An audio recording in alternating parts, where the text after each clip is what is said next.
क्या वहाँ पर सोने और चांदी और हीरे जवाहरात से ज़्यादा भी कुछ मूल्यवान है जो छुपा हुआ है? भगवान कृष्ण का जो वो मणि है, श्यानतक मणि की बात होती, वो अभी भी वहाँ छुपा हुआ है। अच्छा, वहाँ से लेकर के अंटार्कटिका तक सिर्फ पानी ही पानी था। ऐसे वक्त पे निर्माण किया गया था और आज भी वहाँ पे देखा जाए तो वहाँ पे सागर है। ज्योतिर्लिंग सोमनाथ में विराजमान है, वो अनादि ज्योतिर्लिंग है। ऐसा क्यों है? अनादि ज्योतिर्लिंग क्यों कहा जाता है? परमात्मा का विशेष रूप से ऊर्जा के पुंज के रूप में बना हुआ प्रत्यक्ष स्वरूप, उसको लिंग कहा जाता है, शिवलिंग कहा जाता है। अच्छा। और जो ज्योति से ही बना हो, अर्थात एनर्जी से ही बना हो, तो उसको ज्योतिर्लिंग कहते हैं।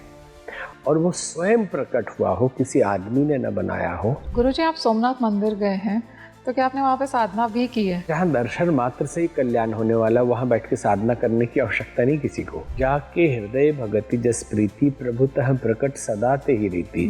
जिसके हृदय में जो भाव, जिस टाइप का इमेजिनेशन होगा, परमात्मा उसी रूप में उसको दर्शन देंगे। जन जन्मांतरों से चले आ रहे जो भय हमारे अंदर बैठे हुए हैं, उनका भी नाश होता है वहाँ पर। ऋषियों ने तपस्या करके उस ऊर्जा केंद्र को जागृत किया है, आवाहन किया है, बनाया है। जहाँ आम इंसान तपस्वी नहीं है, फिर भी केवल दर्शन मात्र से उसके प्रारब्ध कटते हैं, बुरे कर्म कटते हैं। उसके ऊपर जो तंत्र मंत्र प्रयोग है या जो भी नेगेटिव एनर्जी है, वहाँ जाने मात्र से ठीक हो जाती है। जो ज्योतिर्लिंग है सोमनाथ मंदिर में, वो जमीन पर नहीं टिका हुआ है। जिस पत्थर से ओरिजिनल सोमनाथ बना हुआ है, ये पत्थर धरती का है ही नहीं। सोमनाथ मंदिर में जो भी आप मान्यता मानते हैं, आप महादेव को याद करते हैं और वो मनोकामना पूरी हो जाती है। पात्रता भी लेके जाए तो मनोकामना पूर्ति होगी।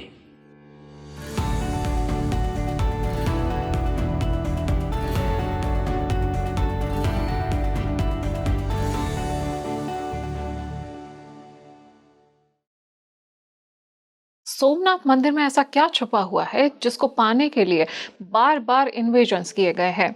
ऐसा कौन सा ज्योतिर्लिंग था जो स्वयं प्रकट हो गया और चंद्रदेव ने कहां पर तपस्या की थी?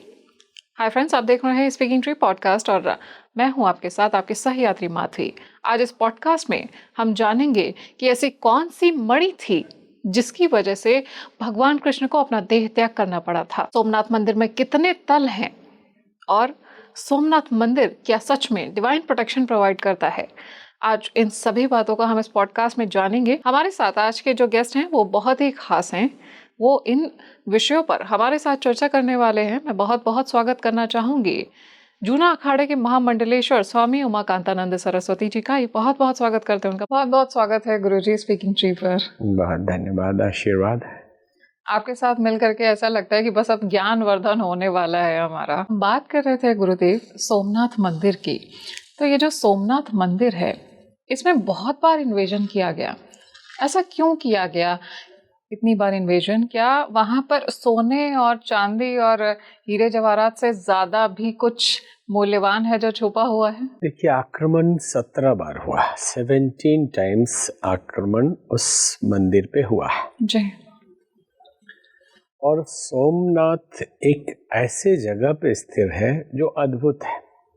आपका प्रश्न है कि सोने चांदी हीरे जवाहरात, कई बार तो माना जाता है कि भगवान कृष्ण का जो वो मणि है, श्यानतक मणि की बात होती, वो अभी भी वहाँ छुपा हुआ है। अच्छा। और वो श्यानतक मणि ऐसी मणि है जो मनो सोना उगलता है। अगर उसकी विधिवत पूजा की जाए तो मणि से रोज कितना टन सोना निकलता था भगवान कृष्ण के टाइम पे। तो बहुत लोगों को उसकी तलाश है। श्यानतक मणि अभी भी नीचे कहीं गुप्त रूप से उसमें है। एक तो ये रहस्य है कि उस पे आक्रमण करने के पीछे। दूसरा है, जिस जमाने से आक्रमण होता रहा है उसमें भारत सोने की चिड़िया था। यहाँ संपदा और सोमनाथ वैभवशाली मंदिर रहा है कि सोने चांदी हीरे जवाहरात कितनी बार भी लूटा उन्होंने, वो घटा नहीं जी। आक्रमण लूटने के लिए तो हुआ है, क्योंकि इतनी संपदा विश्व में किसी के पास नहीं थी। भारत के समस्त मंदिर बहुत धन के केंद्र थे और वो सपोर्टर थे राज सत्ता के। जब राज्य में मुद्रास्फीति आती थी तो मंदिर सपोर्ट करते थे। अच्छा। आप चाणक्य के समय से अगर स्थिति देखें राजनीतिक भौगोलिक, तो धर्म का उपयोग राजसत्ता को बचाने के लिए हमेशा से किया गया। जी। आर्थिक रूप से राष्ट्र को मजबूत करने के लिए ये एक तरह से गुप्त खजाने थे राष्ट्र के लिए, कि इमरजेंसी के टाइम पे वो सोना चांदी निकलते थे। अच्छा। ठीक है, तो उस धन के लिए भी लूटपाट होता रहा। और एक बात इसमें समझने लायक है कि बहुत सारे संप्रदाय प्रकट हुए पूरी दुनिया में जी। और उन्होंने बहुत कोशिश की कि वो अपने संप्रदाय को फैलाएं। सनातन ये एक ऐसा है जो अपना संप्रदाय कभी नहीं फैलाया, क्योंकि वो संप्रदाय है ही नहीं। सनातन नेचर को मानता है कि जो नेचुरल है, यूनिवर्सल ट्रूथ है, परम सत्य है, वो जीव मात्र के कल्याण के लिए जो रहस्य है वही सनातन है। और इसमें हमको न बदलने की जरूरत है, न किसी को सिखाने की जरूरत है, तो हमें प्रचार की भी जरूरत नहीं है। और जो नए नए आए उनको प्रचार की, तो हमारी सांस्कृतिक धरोहर को नष्ट करें और उसके द्वारा भी यहाँ की संस्कृति को खत्म करने का प्रयास किया गया है कि यहाँ हम अपने वाले को स्थापित कर दें। तो जब तक ये केंद्र रहेंगे, उसमें भी सोमनाथ जैसा केंद्र रहेगा, तो ये तो हमेशा जिंदा रहेंगे, तो उसी को मिटाते हम। तो 17 बार आक्रमण हुए, तोड़ा गया, नष्ट किया गया, लेकिन वो नष्ट नहीं हुआ। उसमें पुनर्निर्माण भी समय समय पे होता रहा, जीर्णोद्धार कहेंगे, पुनर्निर्माण किया, और वो टूटने वाला तो था नहीं। जी। स्वामी जी, अभी मेरे अंदर एक जिज्ञासा, क्यूरियोसिटी आ गई कि भगवान कृष्ण की जो मणि थी, क्या भगवान कृष्ण ने स्वयं वहां पर रखी थी? देखिए, ये तो शोध का प्रश्न है कि उन्होंने रखी थी कि उनके जाने के बाद जो लोग थे उन्होंने रखा था, या मणि स्वतः ही उठ के वहाँ शिव जी के चरणों में आ गई थी। जी। ये शोध का विषय है, हम एग्जैक्ट नहीं कह सकते कि भगवान कृष्ण ने रखा था। कारण ये है कि मणि की चमक से उनकी हत्या हुई थी। अच्छा। वो मणि की चमक को हिरण की चमक मानकर बहेलिया ने मारा था निशान, और पैर में उनको तीर लगा था। ओह, स्वामी जी, ये कहा जाता है कि जब ये बना था उस समय, ये मंदिर निर्माण के समय, वहाँ पर बिल्कुल भी भूमि नहीं थी, बिल्कुल भी ज़मीन नहीं थी वहाँ पर, और वहाँ से लेकर के अंटार्कटिका तक सिर्फ पानी ही पानी था। ऐसे वक्त पे निर्माण किया गया था, और आज भी वहाँ पे देखा जाए तो वहाँ पे सागर है। तो इसके पीछे क्या राज है? देखिए, वहाँ एक स्तंभ है जिसको बाण स्तंभ कहते हैं जी। और स्तंभ पे लिखा हुआ है कि इस मंदिर के दक्षिण भाग में अंटार्कटिका तक कोई भी जमीन नहीं है। अच्छा। तो सचमुच नहीं है, अरब सागर है, समुद्र ही समुद्र है वहां तक। तो ये विचारणीय प्रश्न है कि उस समय के वैज्ञानिक और ज्योतिषीय या खगोलीय दृष्टिकोण कितना सशक्त और मजबूत रहा होगा कि वहां पे बैठ के कैसे अनुमान लगा लिए कि इसके बाद इसके दक्षिण दिशा में कहीं जमीन नहीं हो सकता, कि 100 किलोमीटर के बाद जमीन हो, कोई टापू हो, कहीं कुछ नहीं है। सच में? तो भारत के खगोल शास्त्र और जो जंतर मंतर बहुत जगह आपको दिखाई देते हैं ना जी।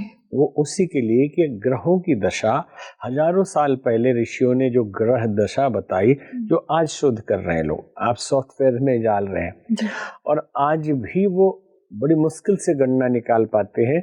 आज भी पंचांग देख के हमारा कोई भी पंडित बता सकता है कि इस मुहूर्त में इतने हजार साल पहले ये ग्रहों की दशा रही होगी, और आने वाले इतने वर्ष के बाद ये ग्रह की दशा होगी, ब्रह्मांड में ये ग्रह इस जगह पे ये प्लैनेट होगा। तो ये साइंस हमारे, तो उसी साइंस के अंतर्गत उन्होंने देखा और स्तंभ पे अंकित किया कि इस दिशा में कहीं भी भूमि नहीं है, पानी है पूरा।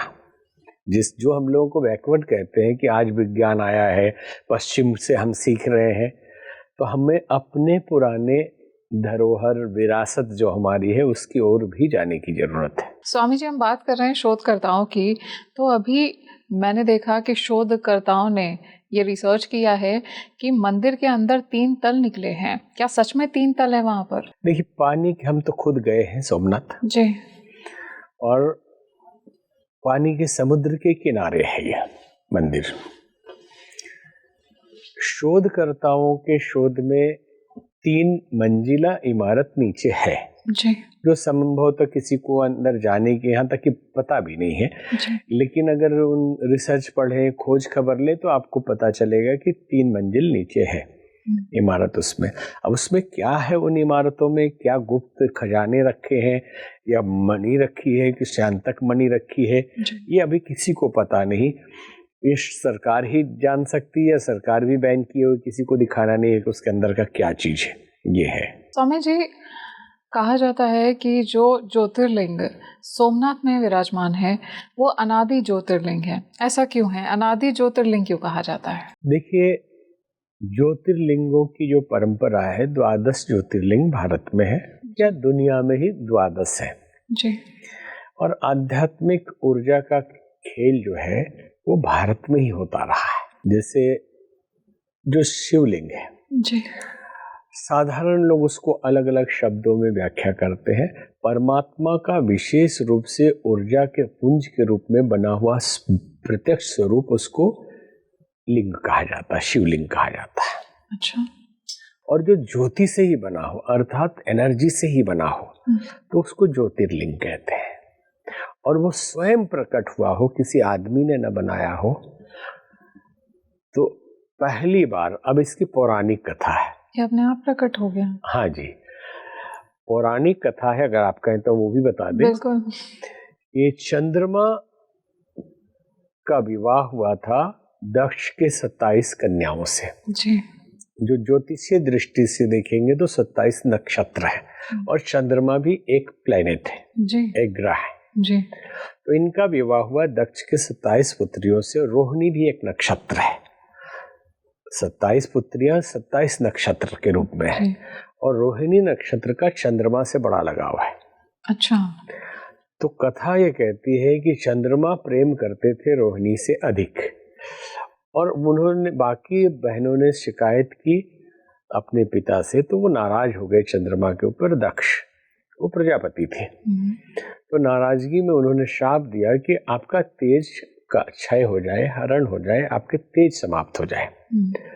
फिर उन्होंने तपस्या शुरू की, और तपस्या प्रारंभ की एक ऐसे भूमि पर जहां ऊर्जा पहले से भी थी। अच्छा। क्योंकि भारतीय संस्कृति में माना जाता है कि 3 नदियों का संगम त्रिवेणी होता है, जी और वहां पे ऊर्जा का स्रोत अलग होता है। जी।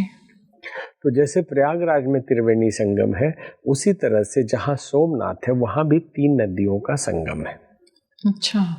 और वहीं पे चंद्रमा ने तपस्या प्रारंभ की, और तप करने से शिव जी प्रकट हुए।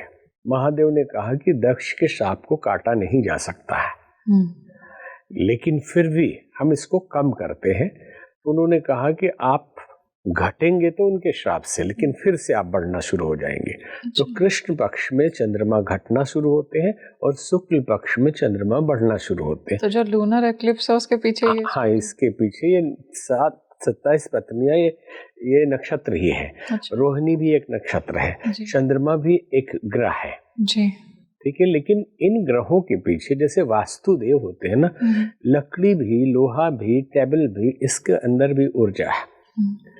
इलेक्ट्रॉन, प्रोटॉन, न्यूट्रॉन से ही बना हुआ, एटम से ही बना हुआ, मतलब एनर्जी का ही फ्लो है, ये मुर्दा नहीं है। टेबल हो, ग्लास हो, या कुर्सी भी हो, अगर इसका अनादर हम करते हैं तो ये रिएक्ट करता है। नॉन लिविंग थिंग भी रिएक्ट? हाँ जी, नॉन लिविंग भी लिविंग है, हमारे लिए नॉन लिविंग है। हम एटम से बने हुए हैं, हम एनर्जी से बने हुए, ये भी एनर्जी से बना हुआ है। इनका अपना जीवन है, अपना तत्व है। इसमें भी इलेक्ट्रॉन, प्रोटॉन है, न्यूट्रॉन है, इलेक्ट्रॉन उसमें भी नाच रहा है। इलेक्ट्रिक उसमें भी पैदा हो जाएगी तुरंत, एनर्जी से ही बना हुआ है ये टोटल। इसलिए वास्तु, घर में सामान बिखेर दीजिए तो आपका दिमाग खराब हो जाएगा। अगर सब सिस्टमेटिक है तो मन बहुत शांत रहेगा। वास्तु खराब होने का मतलब कि एनर्जी के लेवल को हम बिगाड़ रहे हैं। अच्छा। सामानों को हम ठीक से रखें, ठीक। तो इस तरह से हम चंद्रमा को कई बार सोचते कि ये तो प्लेनेट है जी, ये नक्षत्र तो प्लेनेट है सब जी, ये सब जीवंत है, इसलिए हमारे ऋषियों ने जिंदा रूप में उनको देखा है, अनुभव किया है। और मेटाफोरिकल ही कहें लेकिन अलंकारिक वर्णन में भी जिंदा आदमी की तरह वर्णन किया कि उनकी पत्नियां हैं और उन्होंने श्राप दिया दक्ष ने, जी, ठीक है, और तपस्या करके इन्होंने, इसको हम जीवंत भी मान सकते हैं कि जिंदा है। तो तपस्या करने से उनको ये वरदान मिला और शिव जी प्रकट हुए और उसी समय वो ज्योतिर्लिंग प्रकट हुआ। अच्छा। और वहीं पे वो मंदिर चंद्रमा ने बनवाया, जो स्वर्ण का मंदिर बनाया, सोने का। तो गुरुजी, आपने बोला कि वहाँ पे ज्योतिर्लिंग प्रकट हुआ है, तो क्या महादेव वहाँ पे साक्षात ज्योतिर्लिंग रूप में विराजमान है? हाँ, देखिए, महादेव हर जगह है, कण कण में है जी। हम उनके शक्ति को, ऊर्जा को एक जगह केवल सीमित नहीं कर सकते, लेकिन वहाँ अधिक विराजमान है। अच्छा। एनर्जी कम ज्यादा हो सकती है, ऐसे तो हरि व्यापक सर्वत्र समाना, ईश्वर तो समान रूप से सब जगह है, लेकिन फिर भी वहां पे अधिक मात्रा में आपको एनर्जी का लेवल बहुत हाई मिलेगा और वहां प्रकट हुए हैं, तो वो लाभ आपको अधिक मिलने वाला है। गुरुजी, सोमनाथ मंदिर इतनी बार इन्वेजन के बाद में भी खड़ा है अपनी जगह पर, और मैं कहूँ कि कोई डिवाइन एनर्जी एक प्रोटेक्शन दे रही है वहां पर। क्या सच में ऐसा कुछ देखने को मिल रहा है कि सोमनाथ में इतना ज्यादा एनर्जी फ्लो है बाकी जगहों के कंपैरिजन में? देखिए, हर जो ज्योतिर्लिंग है सब में ऊर्जा पर्याप्त है और दैवी चेतना, ईश्वरीय शक्ति सोमनाथ में भी विराजमान है पर्याप्त मात्रा में, तो कण कण में है जी। चाहे कितनी बार आक्रमण हुआ, 17 बार आक्रमण हुआ, फिर भी सोमनाथ, बाहरी दृष्टि से हम गुंबद तोड़ दे, पत्थर तोड़ दे, कुछ हिला दे, बात अलग है, लेकिन उस चेतना को कुछ कर नहीं सकते। और कई लोग प्रश्न भी उठ जाएंगे कि जब सोमनाथ में इतने बड़े भगवान हैं तो इस पे आक्रमण क्यों हुआ? अरे, परमात्मा के लिए मनुष्यों के इस खेल का कोई खास महत्व नहीं है जी। कि आप कहेंगे कि तो भगवान बैठे हैं तो रोक लेते उनको, हाँ? और चुराने न देते, कोई संपत्ति न ले जाता। ये समय समय की बात है और ईश्वरीय चेतना को इस हीरे मोती से भी लेना देना नहीं होता। वो चेतना चेतना है। भौतिक चीजें नष्ट होती हुई प्रतीत होती हैं, बिल्डिंग का बाहर का ढांचा टूटता हुआ दिखाई देता है, लोग पुनर्निर्माण कराते हैं, श्रेय उनको मिलता है। भगवान का निर्माण थोड़े ही करते हैं, उस चेतना को, टूटी हुई चेतना का निर्माण थोड़े ही करते, क्योंकि चेतना को तोड़ा नहीं जा सकता और सारे मनुष्य ईश्वर के ही रूप हैं, इसलिए बिगड़ा हुआ भी वहां जाए लूटने के लिए भी तो उसको भी अपना ही बच्चा मानते हैं वो, इसलिए नुकसान नहीं पहुंचाते। नहीं तो प्रश्न करने वाले नादान लोग ये कह सकते हैं कि भाई सोमनाथ इतने शक्तिशाली है, ऊर्जा का केंद्र है, तो फिर वहां लूटपाट हुआ ही क्यों? वो भगवान जी रोक लेते अपने आप को। तो भगवान जी कोई आदमी नहीं है कि उनको डर है कि उनका पैसा लूट लेगा तो हमारी संपत्ति चली जाएगी, तो हमारे घर तोड़ रहा है, ये मंदिर हमारा घर है। वो तो सर्वव्यापी सत्ता है और वो एक एनर्जी का रूप है, तो उस एनर्जी में से कम ज्यादा तो वो कर नहीं सकते ना चोरी करने वाले जी। तो हम कह सकते हैं कि 12 ज्योतिर्लिंग ऊर्जा के पुंज हैं और उस ऊर्जा को हम अनुभव करते हैं, उसका लाभ उठाते हैं। वहां जाने के बाद या अपने घर से भी ध्यान करके, उनमें से सोमनाथ सबसे प्रथम ज्योतिर्लिंग है। यह सतयुग में स्वयं प्रकट हुआ। स्वयंभू जो महादेव को कहा जाता है वो अज है, अजन्मा है। ये भी कहा जाता है कि एक रामचरितमानस में चौपाई आती है कि सप्तऋषि पार्वती जी को कहते हैं कि कामदेव को मार दिया, उन्होंने जला दिया है शिव जी ने, अब विवाह कैसे होगा जी? तो कहते हैं कि तुमरे जान काम अब जा रहा। आपकी दृष्टि में महादेव ने काम को अभी जलाया है। हमरे जान सदा शिव योगी, हमारी दृष्टि में हमेशा से शिव योगी है। अज अनबद्ध अकाम अभोगी, अजन्मा है, अकाम है, अभोगी है, मतलब वो चेतना है, उसको आप सांसारिक रूप से नहीं देख सकते। तो इस बात को भी समझना चाहिए, क्योंकि आज के आधुनिक युग के बच्चे इसको तर्क को सोच सकते हैं कि इतना दिव्य शक्ति का पुंज, तीर्थ क्षेत्र, प्रथम ज्योतिर्लिंग, और फिर भी आक्रमण, और आक्रमण को भगवान खुद नहीं रोक पाए अपने आप को, तो क्या दुनिया को रोकेंगे जी? अपने को ही वरदान दे लेते तो दूसरे को मिल जाता। वो मनुष्य नहीं है, वो चेतना है। इसलिए विघटन बाहरी रूप से भौतिक वस्तुओं का किया जा सकता है, ईश्वरीय तत्व का नहीं किया जा सकता। तो उसी रूप में और ईश्वर के भक्तों द्वारा बाहरी श्रृंगार, बाहर का निर्माण होता रहा है सदियों से, जो हम लोगों ने चर्चा किया कि सतयुग से ही चंद्रमा से लेके रावण और भगवान कृष्ण, उसके बाद अलग अलग वंश के राजाओं ने किया, फिर अहिल्याबाई होलकर ने उसका करवाया और आखिरी में देश की आज़ादी के पश्चात भी उसको पुनर्निर्माण किया, बिल्डिंग का निर्माण किया गया, मंदिर के बाहरी स्वरूप का निर्माण किया गया, उस शक्ति पुंज का नहीं, उस चेतना का नहीं। वो न घटी न बढ़ी, वो हमेशा है, दिव्य है। समुद्र भी जिसका पांव पखारता है और ब्रह्मांड से, दूसरे लोकों से संबंध स्थापित करने वाला एक ऐसा दिव्य ज्योतिपुंज है जिसके शोध की आवश्यकता है। बहुत सुंदर गुरुजी, बहुत डिवाइन। एक मेरे अंदर ना क्यूरियोसिटी बीच में जाग गई जब आपने बोला कि वहाँ पर चंद्रमा ने तपस्या की और वहाँ पर ज्योतिर्लिंग प्रकट हुआ। तो क्या इसके पीछे क्या रीज़न है? क्या कोई डिवाइन टाइमिंग होती है कि यहाँ पर इस शक्ति को अवतरित होना है? जैसे यहाँ पर महादेव शिवलिंग ज्योतिर्लिंग के फॉर्म में है, विराजमान है, तो इस स्वरूप में वो विराजमान है, तो इसकी एक डिवाइन टाइमिंग है जो पहले से ही डिसाइड हो चुकी है कि महादेव का अवतरण यहाँ पे ही होने वाला है। देखिए, इसकी भी टाइमिंग होती है, वो अलग विषय है और बहुत लंबा विषय है जी।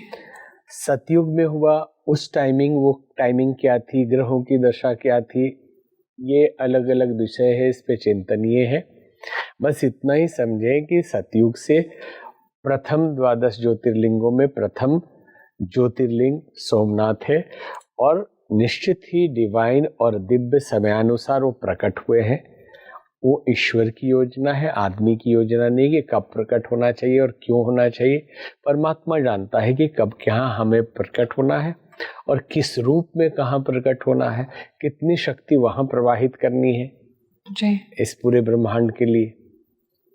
और सांस्कृतिक रूप से देखें तो भारत को बांधने वाले ये 12 ज्योतिर्लिंग है। जी।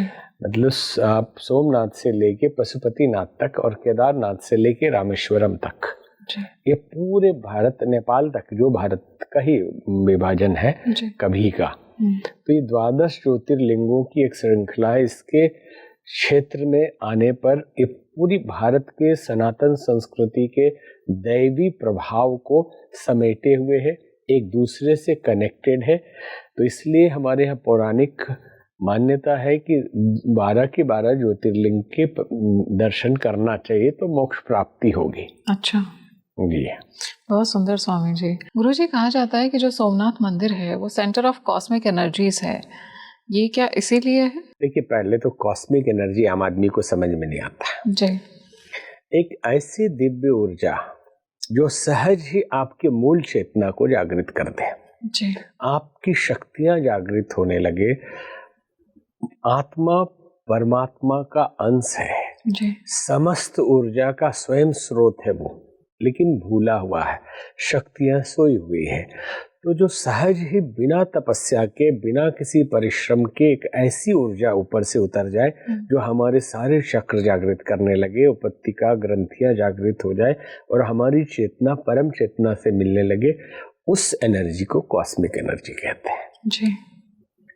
14 जगह रिसर्च बताता है कॉस्मिक एनर्जी के नेचुरल सेंटर है। अच्छा। लेकिन हम कहते हैं कि भारत के अंदर ही 12 सेंटर है। भारत के अंदर 12 सेंटर है 14 में से? ये 14 में से झूठ है जी। अच्छा। 12 के 12 द्वादश ज्योतिर्लिंग है जी। जहाँ नेचुरली कॉस्मिक एनर्जी ऊपर से उतरती है, वहां जाने मात्र से आपका कल्याण होगा। अच्छा। आप वहां जाकर बैठेंगे, फील करेंगे, निगेटिव एनर्जी सारी निकलेगी, आपके चक्रास जागृत होने लगेंगे और आपके अंदर की दिव्य शक्तियां जागृत होने लगेंगी। सच में? हाँ जी। गुरुजी, हम सोमनाथ मंदिर की बात कर रहे हैं, वहाँ के मिस्टिकल पावर्स और महादेव की महिमा की बात कर रहे हैं, तो क्या सोमनाथ मंदिर वहाँ पर और वहाँ से पूरे भारत को, संपूर्ण भारत और विश्व को एक डिवाइन प्रोटेक्शन भी प्रोवाइड करता है? प्रोटेक्शन पहला इम्पोर्टेंट है। प्रोटेक्शन 2 तरह के होते हैं। एक तो भौतिक प्रोटेक्शन होता है, मतलब व्यवहारिक सामाजिक रूप से संरक्षण हमारे माता पिता देते हैं, पत्नी को पति देता है या पति को पत्नी देती है, या बच्चे जब बड़े हो जाते हैं तो अपने माता पिता को संरक्षण और प्रोटेक्शन देते हैं। ये भौतिक प्रोटेक्शन है जी। लेकिन बहुत तरह की आसुरी शक्तियां हैं, विघ्न बाधाएं हैं जो हमें परेशान करती है। हमें दिखाई भी नहीं पड़ता कि कौन है, क्यों हम परेशान हैं, ग्रह दशा क्यों खराब हो गई है, अचानक व्यापार करते करते गरीब क्यों हो गए, अचानक कोई खतरनाक बीमारी भयानक क्यों लग गई। जी। यो तो नाशवान शरीर है, एक दिन इसको नष्ट होना है। लेकिन दैवी चेतना, ईश्वरीय चेतना, डिवाइन एनर्जी हमें हमेशा प्रोटेक्ट करती है, इस रूप में भी कि यदि हम उपासना करते हैं, हम मंत्रों का जप करते हैं, अपने शरीर पे वैसा ऑरा बना के रखते हैं जो प्रोटेक्ट कर सके, रक्षा कवच। और ये तीर्थ भी अपने आप में रक्षा कवच प्रदान करने के मौलिक स्थान है।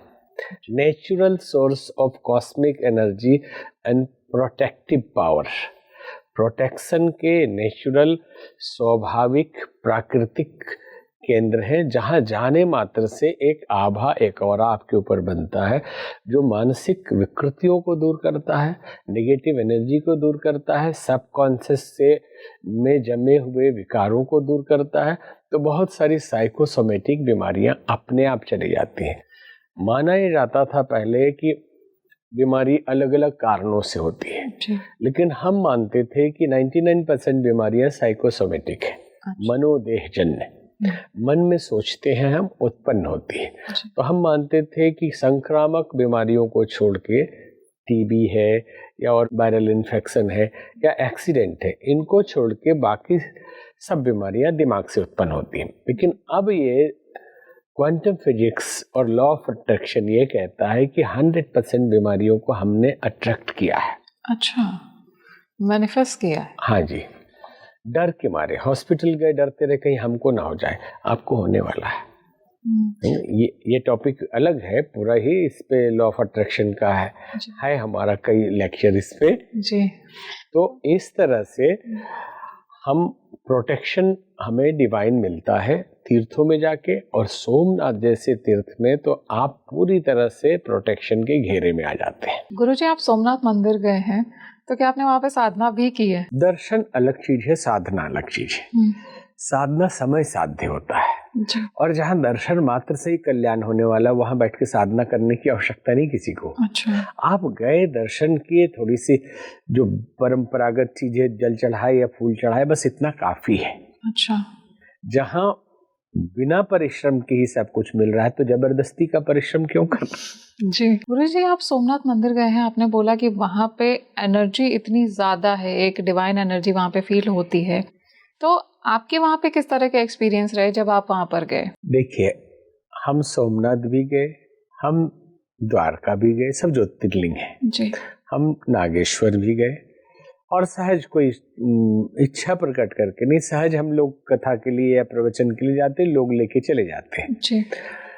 अनेक बार काशी विश्वनाथ गए, केदारनाथ गए, पशुपतिनाथ भी गए, सभी जगह। लेकिन सभी जगह जाने पे यही अनुभव हुआ कि ऊर्जा का इतना उच्च स्तरीय स्तर वहां पे है जो साधारण नहीं है। सोमनाथ में, सोमनाथ सभी ज्योतिर्लिंग में, और सोमनाथ तो पहला है, प्रथम ज्योतिर्लिंग है, तो यहाँ तो अद्भुत है। बस ये जरूर है कि रिसीवर कौन है, वहाँ जाने वाले की भावना कैसी है, इस पे भी निर्भर करता है कि वो समझ पाएगा या नहीं। साधारण आदमी टूरिस्ट बन के जा सकते हैं, कुछ भी अनुभव नहीं हो पाएगा, लाभ मिल जाएगा उनको, अंदर अंदर उनके ऊपर भी असर हो रहा है, लेकिन वो खुद नहीं समझ पा रहे हैं क्या हो रहा है। और जो श्रद्धा भाव से गया है उसको महसूस हो रहा है कि हम जो सोच रहे थे वो मिल रहा है हमको। तो साधना और समर्पण, ये जिसके मन में है वहां पर अगर वो जाएगा तो उसको डिवाइन एनर्जी जरूर फील होगी। नहीं, हाँ, एकदम फील होगी। नहीं भी है तब भी वो असर करेगा। अच्छा। लेकिन अगर है तो आप भी अनुभव कर पाएंगे कि कुछ हुआ हमारे अंदर। तो आपका जो एक्सपीरियंस था गुरुजी वहाँ पर, क्या महादेव साक्षात रूप में, क्योंकि हमने अभी बात किया कि वो प्रकट हुआ है ज्योतिर्लिंग, साक्षात रूप में वहाँ पे विराजमान? देखिए, साक्षात शब्द जो है ना, इससे भ्रम पैदा होता है। महादेव एक परम ऊर्जा के स्रोत है और परम ऊर्जा के स्वरूप है। सृष्टि के उत्पत्ति, पालन, संहार करता स्वयं ही है। जी। ठीक है, तो प्रत्यक्ष से हम सोचते हैं जो शिव जी फोटो में दिखाई देते हैं वो वाले, इसको प्रत्यक्ष मान लेते हैं। प्रत्यक्ष का मतलब है लाइव एक्सपीरियंस, ये प्रत्यक्ष होता है। लेकिन हम मानते हैं कि प्रत्यक्ष मतलब शिव जी दिखाई दिए कि नहीं, वैसे वाले त्रिशूल लेके डमरू लेके।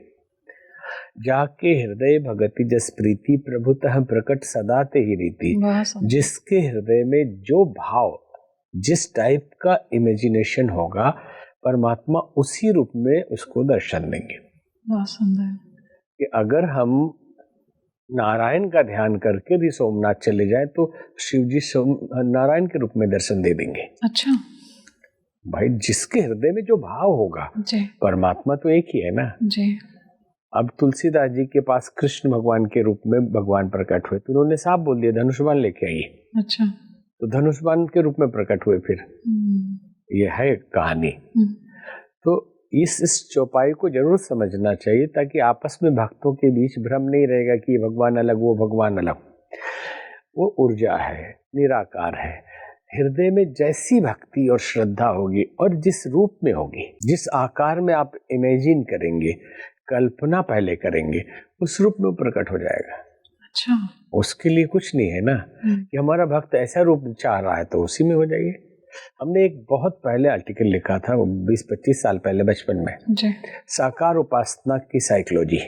साकार उपासना की साइकोलॉजी, हाँ जी, साकार उपासना का मनोविज्ञान, ऐसा करके लिखा था। तो साकार उपासना ऐसी चीज है, ईश्वर तो है, ऊर्जा है, शक्ति है, लेकिन हम किस रूप में उसको प्रत्यक्ष करना, प्रत्यक्ष शब्द आपने कहा, करना चाहते हैं, वो हमारे मनोदशा के ऊपर है। यही साइकोलॉजी है कि जिस रूप में हम लड्डू गोपाल के रूप में करना चाहें उसी रूप में प्रकट हो जाएगा। आप काली माता के रूप में करना चाहें, बार बार उस इमेजिनेशन को दोहराएंगे और फील करेंगे कि वो उसी रूप में है, तो उसी रूप में बात करने लगेगा आपसे। अच्छा, हमारी मनोभावना कैसी है, भगवान हमें उसी रूप में दर्शन देता है। इसलिए भक्ति मार्ग में, सनातन धर्म में छूट दिया गया कि आप ईश्वर को मातृभाव से पूजिए, माँ मान के, तो माँ के रूप में आ जाएगी, हेल्प करेगी जी। पितृ रूप में पूजिए, पिता मान के, परम पिता परमेश्वर। आप सखा भाव में पूजिए, मित्र मान लीजिए, फ्रेंड की तरह व्यवहार करेगा। आप उसको सखी भाव में, सहेली मान के, आप उसको प्रीतम, पिया, सैया, बलमा, जो भी, जो अब कबीरदास वाले और उस टाइप के पंथे हैं, सूफी हैं जी, कि घूंघट के पट खोलते हैं पिया मिलेंगे, ईश्वर को पिया मानते हैं। और घूंघट जो है वो हमारे काम, क्रोध, लोभ, मोह, ये सब विकारों का पर्दा है। पर्दा हटते ही हम आत्मस्वरूप में, मतलब पिया से मिलते हैं। जैसे एक फिल्मी गाना है कि घूंघट के आड़ से दिलबर का दीदार अधूरा रहता है, जब तक न मिले नजरों से नजर श्रृंगार अधूरा रहता है। तो घूंघट है काम, क्रोध, लोभ, मोह, अहंकार का। तो घूंघट के आड़ से दिलबर मतलब परमात्मा, आत्म स्वरूप का दर्शन नहीं होता। और श्रृंगार का मतलब है हमारे द्वारा किया गया जप, भजन, पूजा पाठ, तिलक, छापा, अगरबत्ती, चढ़ावा, ये सब श्रृंगार है। जब तक ईश्वर के दर्शन न हो जाए ये सब अधूरा है। बहुत सुंदर। जब तक न मिले नजरों से नजर श्रृंगार अधूरा रहता है। और जब एक बार मिल गया ना तो छाप, तिलक सब छीनी, नैनों से नैना मिलाई के। एक बार मिल गया ना नजर उस परमात्मा से, तो जितना टंट घंट ऊपर का रूप श्रृंगार सब छूट जाता है। होश ही नहीं कि हमने तिलक किया है कि नहीं किया है। मतलब आत्मा परमात्मा का एक जो कनेक्शन है वो हमारे सामने आ जाता है। बहुत सुंदर स्वामी जी। गुरुजी, अभी हम बात कर रहे थे कि वहाँ पर सोमनाथ मंदिर में बहुत ही डिवाइन एनर्जी फील होती है, तो क्या ऐसा भी होता है कि जन्म जन्मांतरों से चले आ रहे जो भय हमारे अंदर बैठे हुए हैं उनका भी नाश होता है वहाँ पर? ईश्वर की उपासना करने से जन्म जन्मांतर के प्रारब्ध कटते हैं। अच्छा। सब कॉन्शियस पे जो इम्प्रेशंस जन्म जन्म के चिंतन और कर्मों का है वही हमारा प्रारब्ध बनता है, वही भाग्य बनता है और हमारे सामने आता है जी। तपस्या में इतनी बड़ी शक्ति है कि प्रारब्ध को बदल सकता है। और साइकोलॉजिकल भाषा में समझेंगे तो सब कॉन्शियस के ऊपर चढ़े हुए इम्प्रेशन को हटा देता है, जो ब्लैक बॉक्स के रूप में अगले जन्म तक जाता है। अच्छा। इसलिए बहुत लोगों को पिछले जन्म की बातें याद भी आ जाती है। वो ब्लैक बॉक्स में है, बॉडी खत्म हो गया, सूक्ष्म शरीर में ब्लैक बॉक्स कैरी करता है, जैसे हवाई जहाज का ब्लैक बॉक्स होता है कि घटनाओं को पूरा कैप्चर करके रखता है, ठीक वैसे ही हमारे सारी घटनाओं को कैप्चर करके रखता है। तो सोल कैरी करती है हाँ उसको? जी।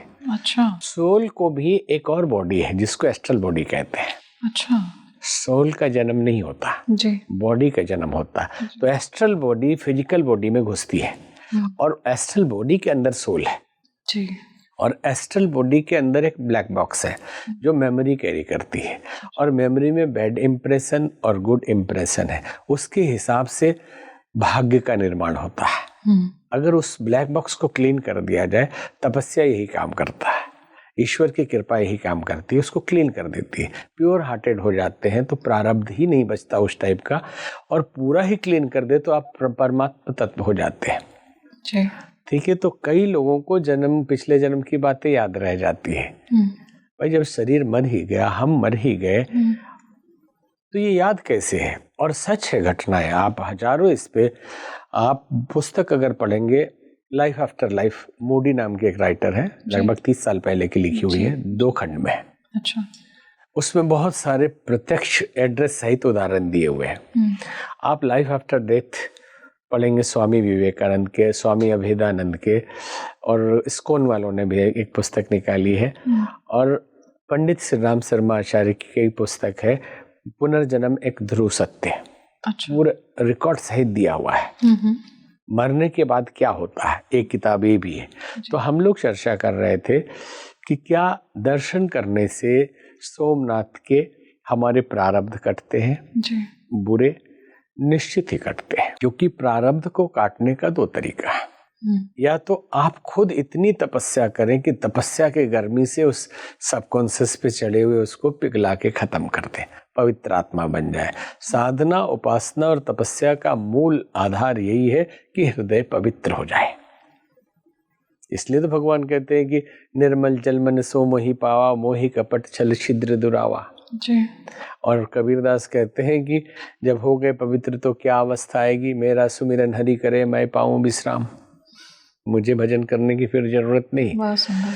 तो तपस्या से होता है, लेकिन ऋषियों ने तपस्या करके उस ऊर्जा केंद्र को जागृत किया है, आवाहन किया है, बनाया है, जहां आम इंसान तपस्वी नहीं है, फिर भी केवल दर्शन मात्र से उसके प्रारब्ध कटते हैं, बुरे कर्म कटते हैं, उसके ऊपर जो तंत्र मंत्र प्रयोग है या जो भी नेगेटिव एनर्जी है वहां जाने मात्र से ठीक हो जाती है। अच्छा, बस जाके दर्शन करें, लाभ मिलेगा। गुरुजी, ऐसा कहा जाता है कि मिस्टिकल पावर्स हैं कुछ सोमनाथ मंदिर में। किस तरह के मिस्टिकल पावर्स हैं? मिस्टिकल पावर्स मतलब रहस्यमय शक्तियां जी। दिव्य क्षेत्र जितने भी होते हैं वो उन मिस्टिकल पावर्स के कारण ही दिव्य होते हैं जी। जितने भी तीर्थ होते हैं वहाँ ऋषि मुनि प्रत्यक्ष रूप से तपस्या करते हैं या सूक्ष्म रूप से देव आत्माएं वहाँ विराजमान होती है। अच्छा। तो जहाँ ज्योतिर्लिंग हो वो तो महातीर्थ हो गया ना, और तीर्थों का राजा त्रिवेणी पे होता है। जैसे त्रिवेणी संगम पे प्रयागराज है, वैसे ही त्रिवेणी संगम पे सोमनाथ है, वहाँ भी 3 नदियों का संगम है। और ऐसे तीर्थ में प्रत्यक्ष साधु संत में भी जाना पसंद करते हैं।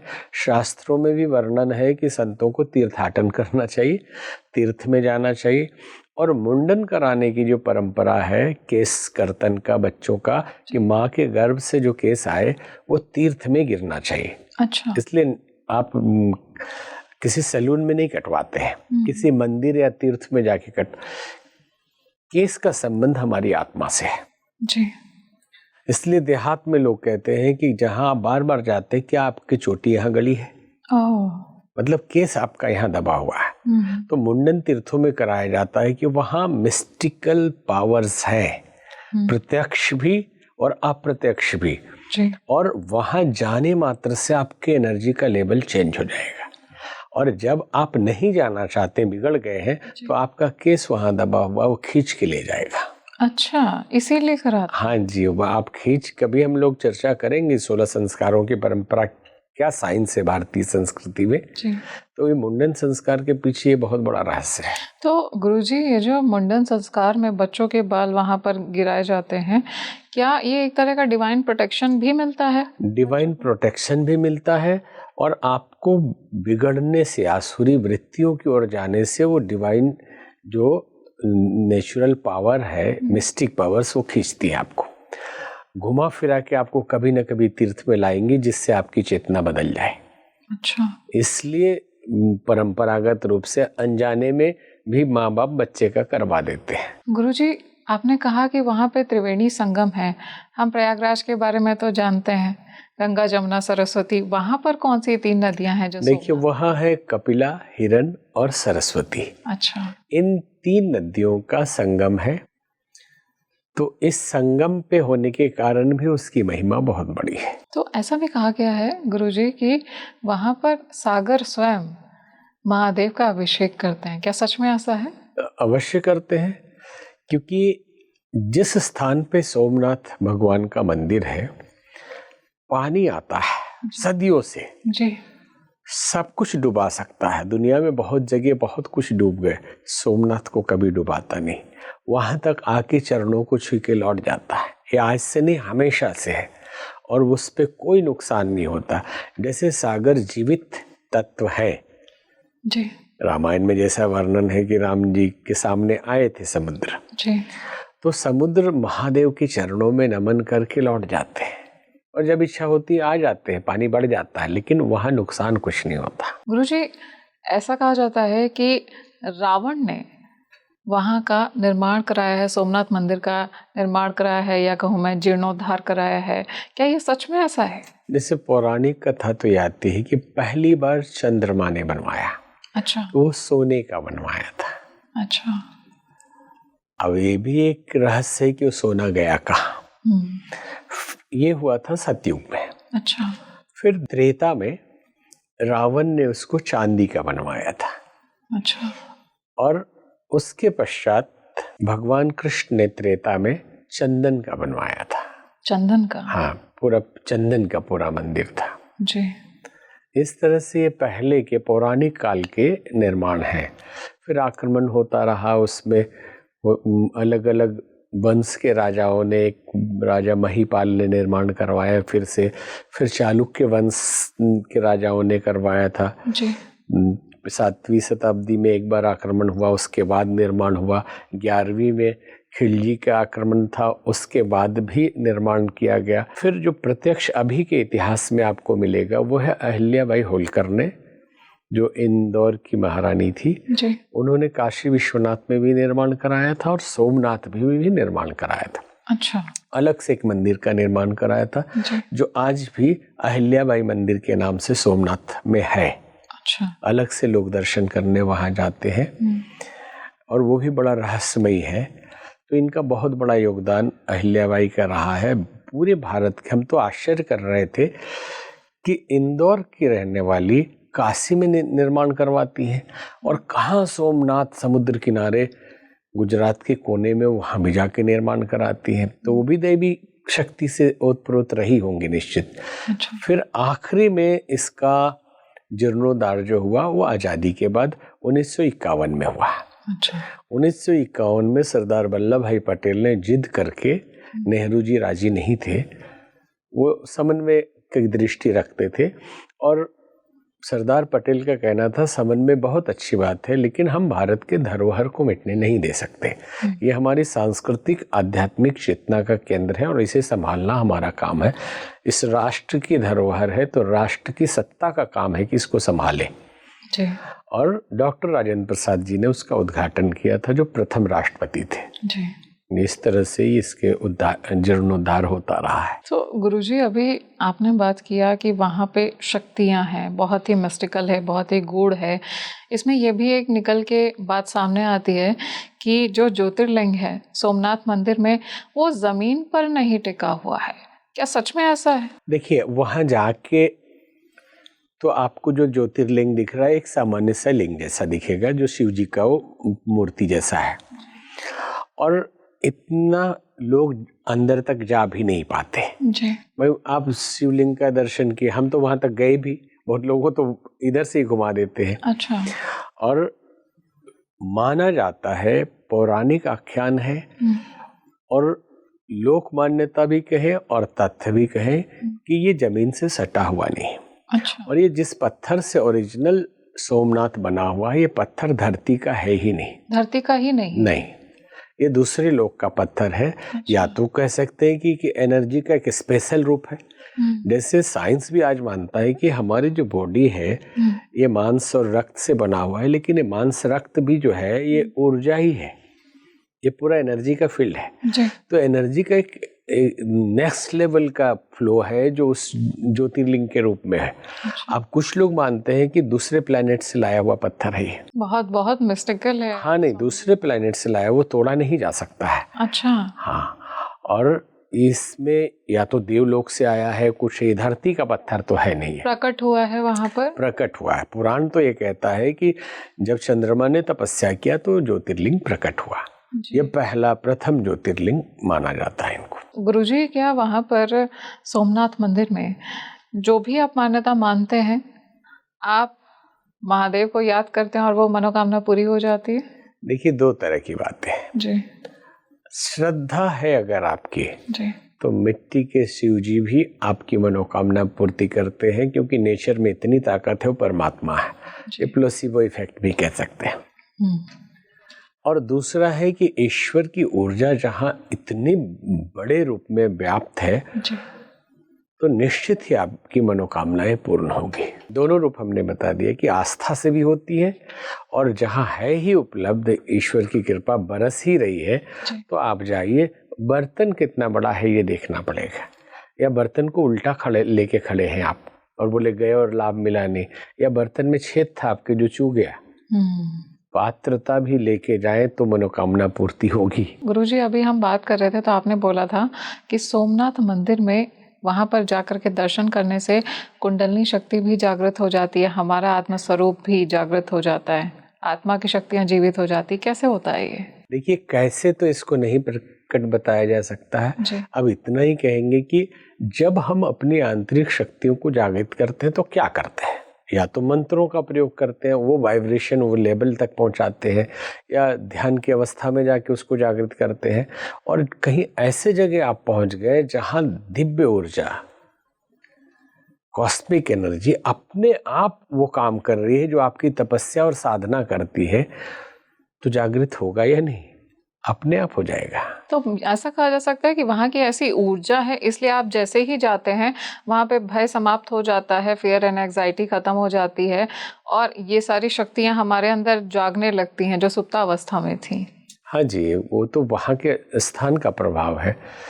सभी तीर्थों में ये होता है। अच्छा। लेकिन वो तो स्वयं ही जो प्रथम ज्योतिर्लिंग का क्षेत्र है, वहाँ तो होना ही है।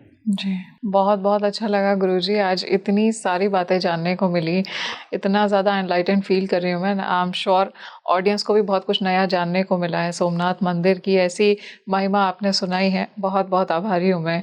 धन्यवाद। बहुत धन्यवाद, आशीर्वाद। बहुत बहुत धन्यवाद। तो दोस्तों, आज हमने इस पॉडकास्ट में जाना कि सोमनाथ मंदिर में क्या कुछ छिपा हुआ है। सर्वेक्षण किया गया है कि सोमनाथ मंदिर में भी 3 तल मौजूद हैं। क्या ऐसा सच में है? सोमनाथ मंदिर को divine centre of cosmic energies भी कहा जाता है। ऐसा क्यों कहा जाता है? आज हमने इन सभी बातों को जाना है। मुझे कमेंट सेक्शन में जरूर बताइए कि आपने इस पॉडकास्ट के कौन से पार्ट से सबसे ज्यादा कनेक्ट फील किया है, और आप क्या जब हमारी बातों को सुन रहे थे आपको भी महादेव की याद आ रही थी? इस वीडियो को सबसे ज्यादा लाइक, शेयर और सब्सक्राइब करिए, और ज्यादा से ज्यादा खुद भी देखिए और अपने परिवार वालों को भी दिखाइए। इसी तरह हमें अपना प्यार देते रहिए, खुश रहिए, मुस्कुराते रहिए। और आज के लिए अपनी सही यात्री माधवी को दीजिए इजाजत। नमस्कार।